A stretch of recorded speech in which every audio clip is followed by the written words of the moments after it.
పూర్వం రోజుల్లో ఒక తాగునీటి బావిలో ఒక కుక్క పడి చనిపోయింది. నీళ్లు కంపు కొడుతూ తాగడానికి పనికి రాకుండా పోయాయి. ఊరి పెద్దలు ఒక స్వామీజీని సలహా అడిగారు.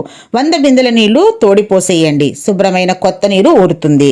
గ్రామస్తులు స్వామీజీ చెప్పినట్లుగా 100 బిందెల నీళ్లు తోడి పోసేశారు. అయినా నీళ్లు అపరిశుభ్రంగా కంపు కొడుతూనే ఉన్నాయి. మళ్ళీ స్వామీజీ దగ్గరకు పోయి గోడు విన్నవించుకున్నారు. స్వామీజీ, ఈ 300 బిందెల నీళ్లు తోడేయడానికి ముందు చచ్చిపోయిన కుక్క శవాన్ని తీసేశారా? లేదు స్వామి, మీరు 100 బిందెల నీళ్లు మాత్రమే తోడి పోసేయమన్నారు కదా అన్నారు ఆ గ్రామీణులు. ఆలోచిస్తే మనం కూడా మన సమస్యలను ఇలానే పరిష్కరించుకోవాలని ప్రయత్నిస్తాం. అసలు మూల కారణం తెలుసుకోకుండా దానివల్ల ఉత్పన్నమవుతున్న పర్యవసానాలను తీర్చుకోవడానికి చూస్తాం.